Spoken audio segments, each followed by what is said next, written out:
Somos da Carbonfy, o podcast da Carbon Business School, a escola de negócios do mercado de crédito de carbono e finanças regenerativas. Bem-vindos!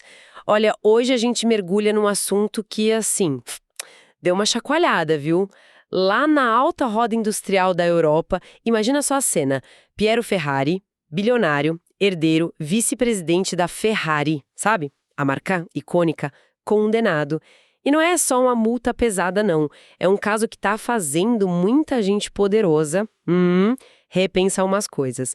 O foco da nossa análise hoje é justamente essa condenação dele lá na Itália. Evasão fiscal.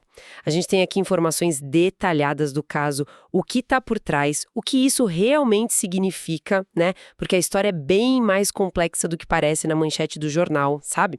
E a nossa ideia aqui é ir fundo nisso. Não só contar o que aconteceu, mas tentar entender por que esse caso, especificamente com uma figura desse peso, pode ser um sinal, assim, talvez de uma mudança profunda mesmo. Uma mudança, quem sabe, até sem volta na forma como a responsabilidade chega para quem está lá no topo das empresas. Ok, então, vamos abrir essa caixa. Para começar, os detalhes da sentença são, olha, de impressionar. O Piero Ferrari foi condenado a pagar uma multa de 183 milhões de euros.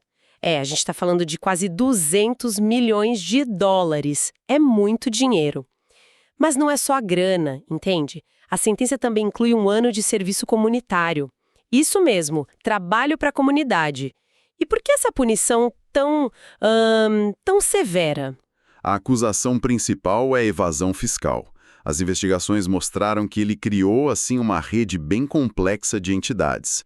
Falou em trusts, que são aquelas estruturas legais, né? Para gerenciar bens de um jeito separado do dono original. Exato. E também usou empresas de fachada, companhias que muitas vezes só existem no papel, né? O objetivo claro disso seria esconder patrimônio, né? Evitar pagar milhões em impostos lá na Itália. E o ponto interessante aqui, sabe, é que esse tipo de operação, que muitas vezes ganha até nome chique, planejamento tributário agressivo, É assim. por muito tempo foi quase que normalizado. Meio que parte do jogo, né? Nos altos níveis empresariais. Exato. Uma linha tênue ali entre o que é legal e o que já não é mais. Muitos se sentiam confortáveis em testar esses limites. Será que essa linha está sendo redesenhada agora? É a pergunta que fica, né? Exatamente essa é a questão central.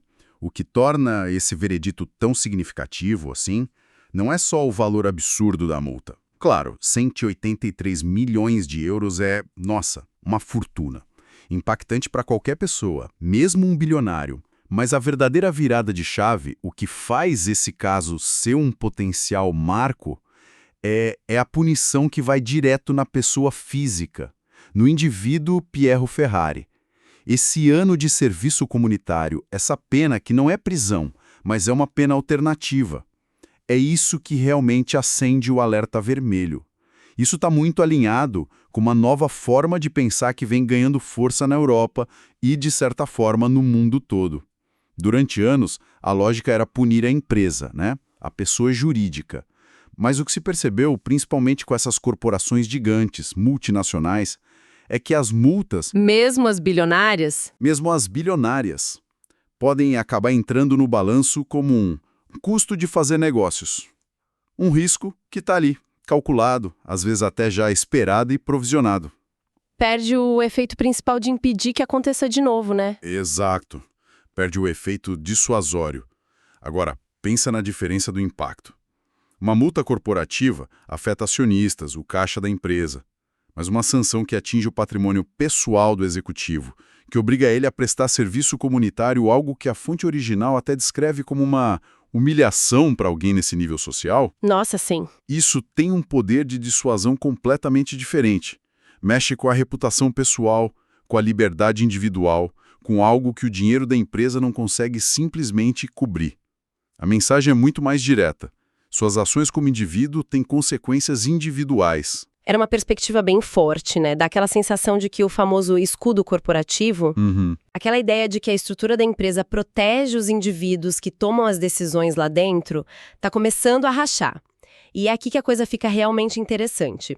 Porque essa história não está acontecendo isolada lá na Itália, num vácuo.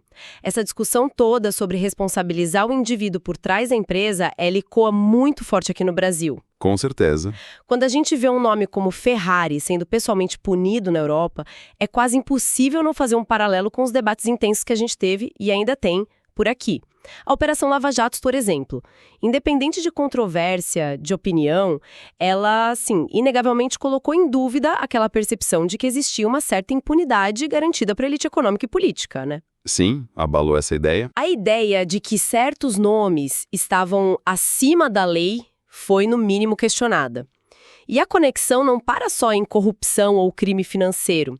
A fonte que a gente analisou também faz uma ponte importante com a discussão sobre responsabilidade pessoal de executivos em tragédias corporativas. Isso é crucial. Os exemplos que eles mencionam são os desastres de Mariana e Brumadinho. Nesses casos, a pergunta que ficou ecoando na sociedade foi justamente essa: até onde vai a responsabilidade dos diretores, dos conselheiros, pelas decisões ou omissões que levaram àquilo tudo? Exato. A busca por responsabilizadas individuais foi e ainda é um clamor muito forte. Sem dúvida. E essa conexão é fundamental para a gente entender o quadro completo. A decisão na Itália, apesar de marcante pelo nome envolvido, não é um ponto fora da curva, sabe? Se a gente conecta isso com um cenário mais amplo, a gente percebe que ela faz parte de um movimento global maior. Uma tendência crescente de buscar essa responsabilização individual no mundo corporativo. E tem forças bem claras empurrando essa mudança, né? Uma delas é a pressão da sociedade civil. As pessoas estão cada vez menos tolerantes com essa percepção de impunidade dos poderosos. Redes sociais amplificam isso, a transparência é maior. Exato. Mas tem outro fator que ficou extremamente relevante nos últimos anos: a pressão dos investidores, especialmente aqueles que seguem critérios ESG, ambiental, social e de governança. Você pode detalhar um pouco mais como essa pressão ESG funciona na prática, em relação à conduta dos executivos? Às vezes parece uma coisa meio abstrata, né? Claro, não é nada abstrato, na verdade. Fundos de investimento, principalmente os grandes, fundos de pensão, gestores de ativos globais, eles estão cada vez mais incluindo análises ESG nas decisões deles. Isso significa que eles não olham só o lucro. Eles avaliam como a empresa lida com o meio ambiente, o impacto social das operações dela e, aqui o ponto crucial, a qualidade da governança. Entendi. E governança inclui de forma central a ética, a transparência e a responsabilidade da alta administração. Na prática, isso vira o quê? Questionamento direto para o Conselho de Administração, voto contra a reeleição de diretor em assembleia, exigência de auditoria independente sobre conduta. Até tirar o dinheiro de lá, imagino? É o desinvestimento, exatamente. Vender as ações de empresas que eles percebem como lenientes com má conduta individual ou que não mostram um compromisso sério com a responsabilização. Então, a pressão ESG cria um incentivo financeiro e de reputação fortíssimo para que as empresas e seus líderes ajam de forma mais responsável. Nesse contexto todo, a condenação de uma figura do peso do Piero Ferrari ganha uma importância simbólica gigantesca.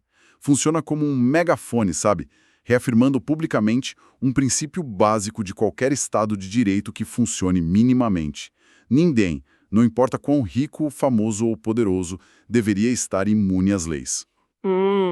Isso levanta uma questão crucial sobre a necessidade da justiça ser aplicada de forma igual para todos, sem olhar status ou conta bancária. É um teste para a credibilidade do próprio sistema legal, né? Então, o que tudo isso significa, assim, na prática, para quem está hoje numa cadeira de liderança numa grande empresa? Parece que o caso Ferrari serve como um aviso bem alto, né? Quase uma sirene piscando nas salas de reunião. A mensagem que parece estar sendo enviada para os conselhos, para os CEOs, para os diretores, não só na Europa, mas globalmente e certamente aqui no Brasil, é que talvez a gente esteja vendo o começo do fim daquela era da responsabilidade limitada, como a gente conhecia. Exatamente. Aquele conceito jurídico fundamental que separa a pessoa jurídica da pessoa física. Isso, que permitia que, em muitas situações, as dívidas e as consequências legais da empresa não chegassem ao patrimônio pessoal dos sócios ou dos administradores. Pois é. Essa separação, que sempre foi um pilar do direito empresarial, talvez esteja sendo relativizada na prática quando a gente fala de conduta ilegal individual cometida debaixo do guarda-chuva corporativo. Exatamente. Se a gente fosse resumir os pontos cruciais que essa análise toda nos traz, a gente teria o quê? Primeiro, a condenação específica e dura do Piero Ferrari, misturando multa pesadíssima com serviço comunitário, mirando o indivíduo. Certo? Segundo, essa mudança de paradigma fundamental.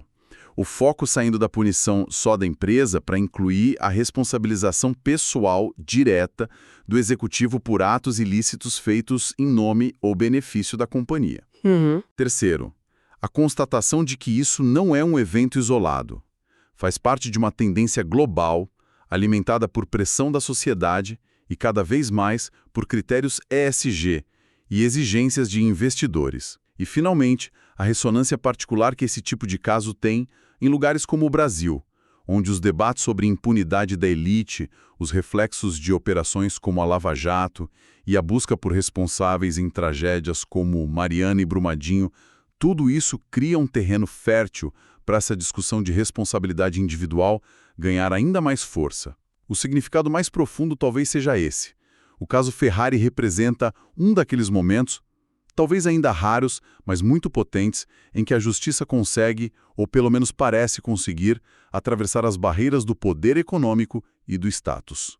Sim. Age como um símbolo contra aquela percepção geral de que os muito ricos e poderosos jogam com outras regras.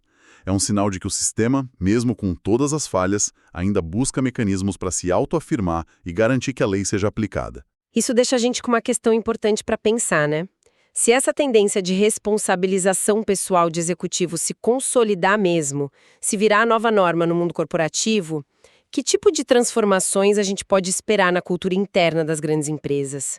Como isso poderia impactar, assim, fundamentalmente, a forma como os riscos são avaliados e as decisões são tomadas lá em cima? Será que a gente veria surgir uma gestão mais cuidadosa, talvez com foco maior em ética, em compliance, com medo das consequências pessoais? Ou o contrário, né? Ou, por outro lado, será que essa pressão só ia incentivar o desenvolvimento de estratégias ainda mais complexas, mais sofisticadas para diluir a responsabilidade, criar mais camadas de proteção ou simplesmente dificultar saber quem tomou qual decisão? É um cenário em aberto, com certeza. É um cenário em aberto com implicações enormes para o futuro dos negócios. Algo para a gente continuar acompanhando com muita atenção. E para mais conteúdos sobre o mercado de crédito de carbono, siga a Carbon Fi para se manter sempre atualizado.